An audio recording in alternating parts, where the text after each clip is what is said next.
নমস্কার বন্ধুরা, কেমন আছেন সবাই? আমার চ্যানেলে সবাইকে স্বাগত জানিয়ে আজকের ব্লগটা শুরু করছি।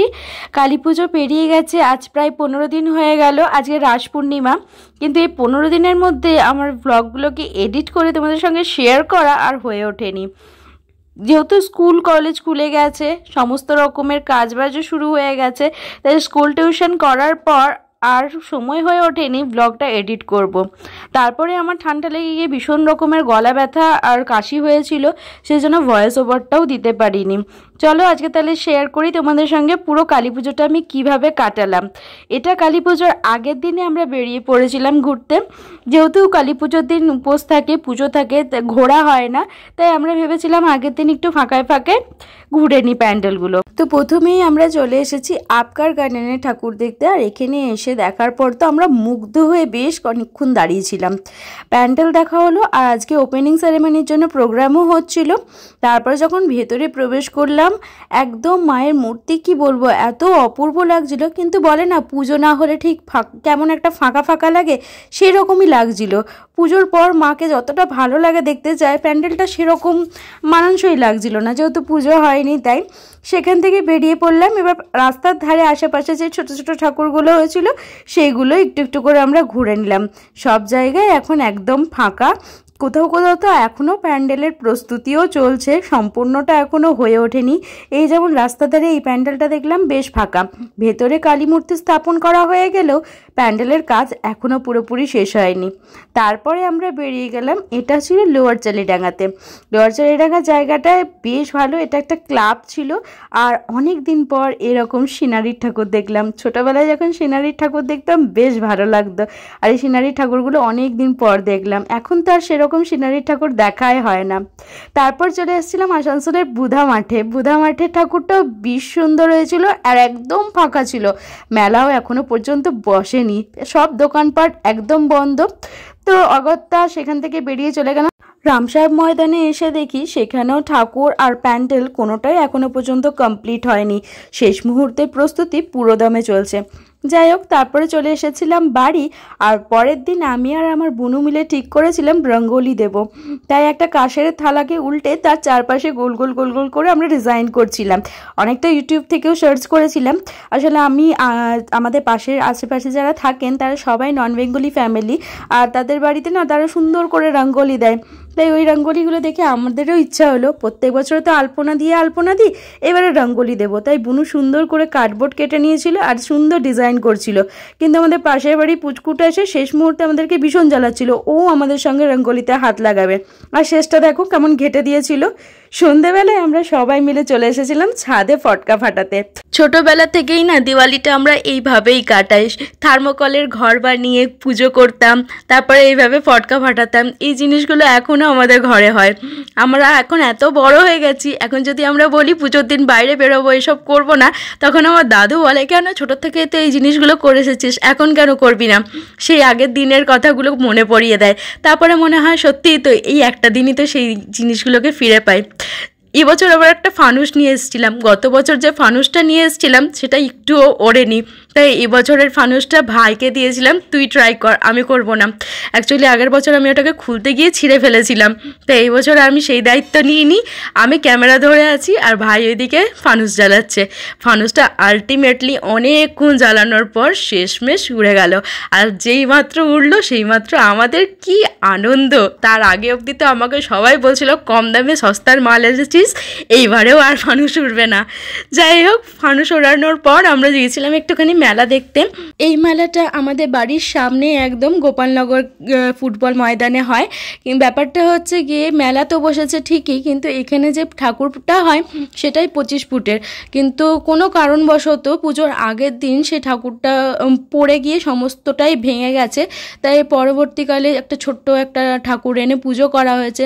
প্যান্ডেলটাও বেশ বড় হয়েছে, মেলাও বসেছে, সবই ঠিক আছে, কিন্তু সেই বড় মা কালীর মূর্তিটা আর দেখা হলো না। সেটা নিয়ে একটু মন খারাপ ছিল। যাই হোক, মেলায় এসেছি আর টুকটাক কিছু খাবো না সেটা তো হয় না, যেহেতু পুজোর দিন ছিল। তাই আজকে আমরা নিরামিষই খেয়েছিলাম। আমি উপোস করিনি ঠিকই, কিন্তু যেহেতু বাড়িতে সবাই উপোস করেছে তো আমি নিরামিষই খেয়েছিলাম ওই জন্য। তাই মেলায় এসে দেখলাম পানের দোকান রয়েছে, সেখান থেকে আমরা ঠিক করলাম চলো বেনারসি পান খাওয়া যাক। বেনারসি বেনারসি পানটা খেতে দারুণ ছিল, আর বানানোর টেকনিকটাও ভীষণ ভালো ছিল। কত ধরনের মশলা তিনি দিচ্ছিলেন, দামটা নেহাতি কম নয় ঠিকই, কিন্তু খেতে অপূর্ব, মুখে দেওয়ার সাথে সাথেই যেন মিলিয়ে গেল।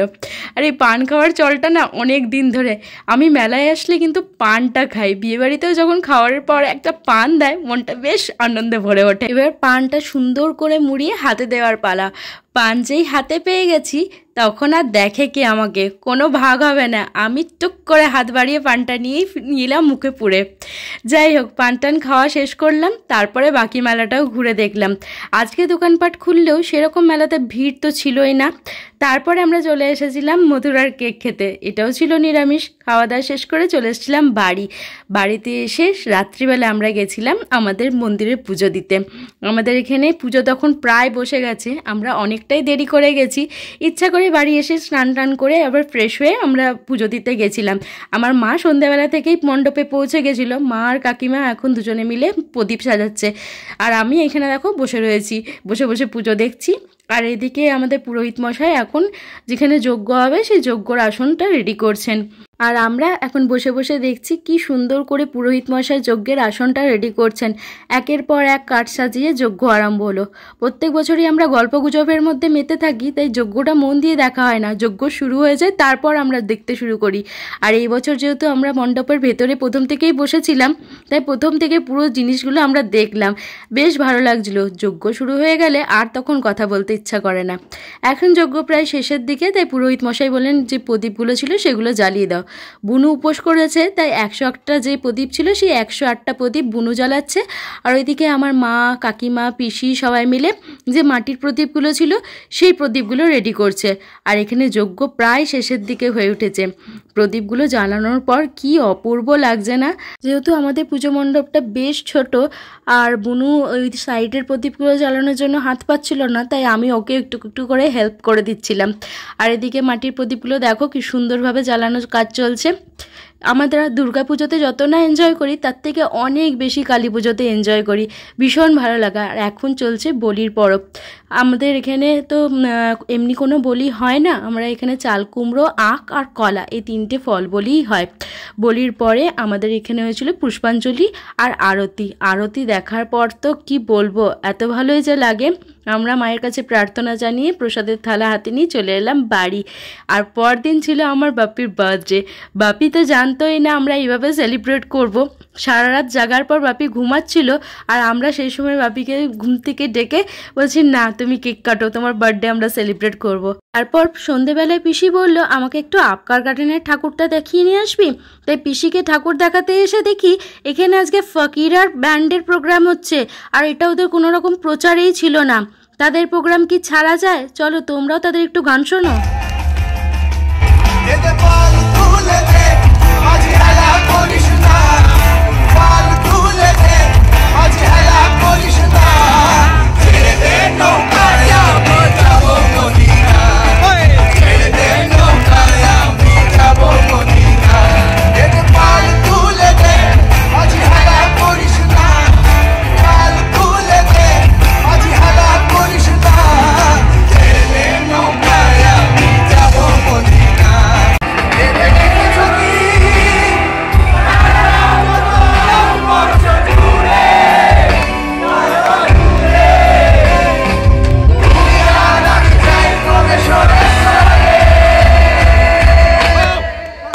বিভৎস রকমের এনজয়মেন্ট করার পর এখন আমরা চলে এসেছি বার্নপুরের রামবাঁধ ইয়ং মেন্স ক্লাবের ঠাকুর দেখতে। আর এখানে প্রত্যেক বছরই কিছু না কিছু ইউনিক জিনিস করেই। প্যান্ডেল তো অপূর্ব হয় প্রত্যেক বছরের মতো। সবথেকে বড় ব্যাপার হচ্ছে এত রাত হয়ে গেছে কিন্তু লোকের ভিড় কমেনি। এখনও পর্যন্ত বিভৎস রকম লাইনে দাঁড়িয়ে আমাদেরকে ঠাকুর দেখতে হচ্ছে। আর ভিড় ঠেলে লাইন দিয়ে আমরা মোটামুটি আধ ঘন্টা মতো দাঁড়িয়েছিলাম। তারপর আলটিমেটলি ভেতরে প্রবেশ করার মতো সুযোগ এলো। সেখানেও এত ভিড় যে আমাদেরকে ভলেন্টিয়াররা তো দাঁড়াতেই দিচ্ছিল না, এগিয়ে যান করে সরিয়ে দিচ্ছিল। আর ভেতরে প্যান্ডেলের কাজটা অপূর্ব ছিল, পুরোটাই কাঠের তৈরি, আর কাঠের ওপরে এত সুন্দর করে ডিজাইন করা রয়েছে, নানান রকম মূর্তি ড্র করা রয়েছে, বিভৎস রকমের সুন্দর। মনে হচ্ছিল যেন এটা একটা পার্মানেন্ট মন্দির, মনেই হচ্ছিল না যে এটা কোনো একটা পুজোর প্যান্ডেল। আর ভেতরে যাওয়ার পরেও এত লোকের ভিড় যে ভিড় ঠেলে আমি ভিডিও করব না নিজের চোখে দেখব আমি বুঝে উঠতে পারছিলাম না। অপূর্ব রকম সুন্দর ছিল। আমি তো একটুখানি ভিডিও নেওয়ার পর বাকিটা বন্ধ করে দিয়ে নিজের চোখে চোখ ভরে দেখছিলাম। যেহেতু এখানে এত ভিড় ছিল তাই ভলেন্টিয়াররাও আমাদেরকে একদমই দাঁড়াতে দিচ্ছিল না, আমাদের কেন এখানে কাউকেই দাঁড়াতে দিচ্ছিল না। তাই আর বেশি দেরি না করে চটপট কয়েকটা নিজেদের মধ্যে ফটো তুলে নিয়ে চলে এলাম বাড়ি। আর তারপরের দিনই ছিল ভাইফোঁটা। সকাল সকাল আমার দাদারা সবাই চলে এসেছে ভাইফোঁটা নেওয়ার জন্য। আর যেহেতু আমি ক্যামেরাটা হ্যান্ডেল করি তাই আমি ফোঁটা দেওয়ার সময় আর ভিডিও নিয়ে নিই। আমরা টুকটুক করে যে ফটোগুলো তুলেছিলাম সেই ফটোগুলোই তোমাদের সঙ্গে শেয়ার করে দিলাম। এটা আমার ভাই, আমার পিসির ছেলে, আর তার পাশে হলুদ রঙের পাঞ্জাবি পরে ওটা আমার কাকার ছেলে। আর এটা আমরা সবাই মিলে রয়েছি। তারপরে আমরা সন্ধেবেলা বেরিয়েছিলাম আবারও একটুখানি প্যান্ডেল হপিং করতে। এটাও বার্নপুরের কোনো একটা জায়গা ছিল, জায়গাটা আমি ঠিক নামটা জানি না, কিন্তু বেশ সুন্দর প্যান্ডেলটা করেছিল। আর সবথেকে মজার বিষয় হলো এখানে যে প্রতিমা ছিল সেই প্রতিমার রঙটা ছিল একদম সাদা। প্যান্ডেলের ভেতরে গিয়ে দেখি একটা পুচকু হাঁ করে ঠাকুর দেখছে। অনেকক্ষণ ঠাকুর দেখার পর সে তার দাদুকে জিজ্ঞেস করছে এটা দুর্গা ঠাকুর না কালী ঠাকুর? কালী ঠাকুর তো সাদা হয় না, এরকম রং কেন? সে তার দাদুর সঙ্গে কন্ট্রোভার্সিতে জড়িয়ে রয়েছে। আর তাকে দেখে তো আমাদের হাসি আর থামে না। তারপর সেখান থেকে বেরিয়ে এলাম। সেখান থেকে বেরিয়ে এসে আমরা আবারও চলে এসেছি বার্নপুরে। বিশাল লাইন দেওয়ার পরে আমরা ঠাকুর দর্শন করতে পারলাম। আর এদিকে মেলাও প্রায় জমে উঠেছে। যেহেতু আজকেই আমাদের ঠাকুর বিসর্জনেরও পালা, তাই আমরা তাড়াতাড়ি কোনো রকমে ঠাকুরটা দেখে বেরোতে চাইছিলাম, কিন্তু এত যে লাইন পড়ে যাবে সেটা ভাবতে পারিনি।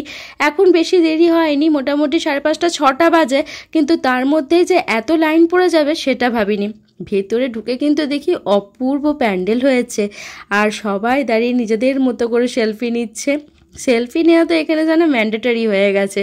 আমরা তাড়াহুড়োর মাঝে কোনো ফটো না তুলেই একটুখানি চোখে দেখে, আর আমি চোখে দেখার থেকে বেশি নিজের ক্যামেরাতেই দেখি, যেহেতু যেই আমি চোখ দিয়ে দেখতে যাই সেই ক্যামেরাটা এদিক ওদিক হয়ে যায় আর ভিডিওটা একদম 12টা বেজে যায়। তা এখন আর চোখে দেখি না, ভিডিওতেই দেখি।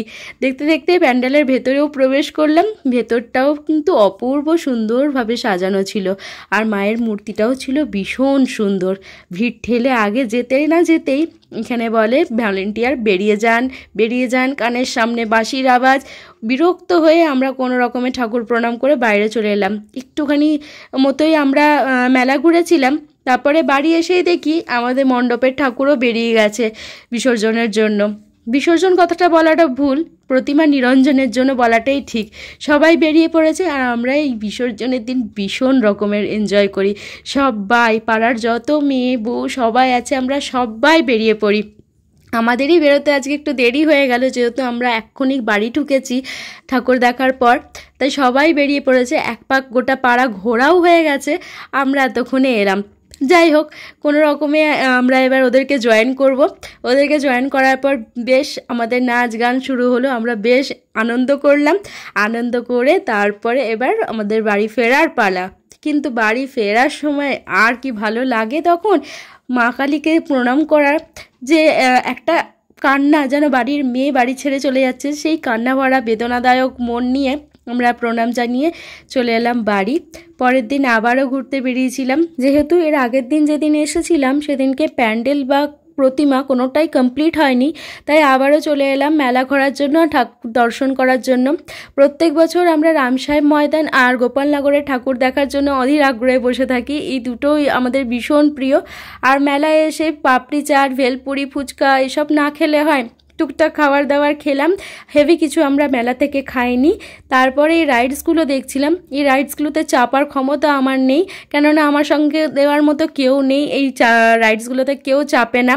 আমারও কিন্তু চাপতে ভীষণ ভয় লাগে, দেখতে ভালো লাগে। যাই হোক, মেলাটা পুরো ঘুরলাম, মেলার থেকে অনেক কিছু জিনিসপত্র কেনাকাটা করলাম। এবার বাড়ি ফেরার পালা। ভিডিওটাও তাহলে এখানেই শেষ করছি। সবাই ভালো থাকবেন, সুস্থ থাকবেন, সবাইকে ভালো রাখবেন। ভিডিওটা কেমন হলো আমাকে জানাবেন, আর ভালো লাগলে আমার চ্যানেলটাকে সাবস্ক্রাইব করে ভিডিওতে একটা লাইক করবেন। আবার দেখা হবে খুব শীঘ্রই পরের ভিডিওতে। ততক্ষণের জন্য টাটা।